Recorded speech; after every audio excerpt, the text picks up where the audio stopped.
यहाँ मैंने 1 चम्मच तेल ली हूँ और 10 से 15 मूंगफली ली हूँ। पहले हम तिल को बस 2 से 3 मिनट के लिए कढ़ाई में थोड़ा सा गरम कर लेंगे। उसे निकाल कर साइड में रख लेंगे और कढ़ाई में 1 चम्मच तेल डालेंगे और मूंगफली को अच्छे से फ्राई कर लेंगे।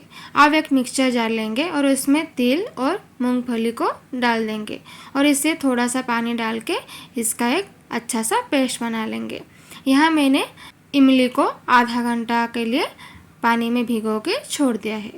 यहाँ मैंने ड्रम स्टिक को छोटे छोटे पीसेस में काट के उसे अच्छे से धो के रख लिया है।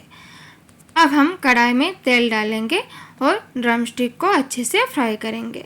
इसे ढक्कन देकर फ्राई करेंगे और बीच बीच में इसे ऊपर नीचे करेंगे। इसे हमें 70 से 80% तक फ्राई करना है। अब हमारा ड्रम स्टिक फ्राई हो गया है। अब इसे तेल से निकाल के एक प्लेट में रख लेंगे। हमें करी बनाने के लिए क्या क्या चाहिए देख लेंगे। करी बनाने के लिए मैं यहाँ ली हूँ 1 कटी हुई प्याज, 1 कटी हुई टमाटर, 1 चम्मच अदरक लहसुन का पेस्ट, आधा चम्मच रेड चिली पाउडर। आप जितना तीखा खाते हैं आप उसी हिसाब से कम या ज़्यादा कर सकते हैं। आधा चम्मच हल्दी पाउडर, 1 चम्मच गरम मसाला पाउडर और स्वाद के अनुसार नमक और 10 से 12 करी पत्ता। तो चलिए करी बनाना शुरू करते हैं। जिस कढ़ाई में हम ड्रम स्टिक को फ्राई किए थे उसी कढ़ाई में हम थोड़ा सा तेल डालेंगे। अगर आपके कढ़ाई में थोड़ा सा तेल है तो आप मत डालिए। अब हम इसमें डालेंगे आधा चम्मच जीरा और जीरा को चटकने देंगे। जीरा चटक गया है। अब हम इसमें जो कटी हुई प्याज रखे थे उसे डालेंगे और इसे अच्छे से फ्राई करेंगे।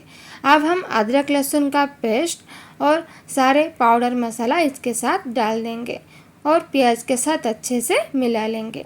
अब इसमें थोड़ा सा पानी डालेंगे और मसाला को अच्छे से पकाएंगे। अब मसाला पक गया है। अब इसमें डालेंगे कटी हुई टमाटर और इसे अच्छे से सॉफ्ट होने तक फ्राई करेंगे। अब हमारा मसाला से तेल निकल के आ गया है, मतलब हमारा मसाला अच्छे से पक गया है। अब हम इसमें ड्रम स्टिक को जो फ्राई करके रखे थे उसे डालेंगे और मसाले के साथ अच्छे से मिला लेंगे। अब हम इसमें पीनट और तिल का जो पेस्ट बना के रखे थे उसे डाल देंगे और अच्छे से मिला लेंगे। अब हम इसमें करी पत्ता डालेंगे। आप चाहे तो आप करी पत्ता को प्याज के साथ डाल सकते हैं। अब हम इसमें थोड़ा सा पानी डालेंगे और अच्छे से मिला लेंगे।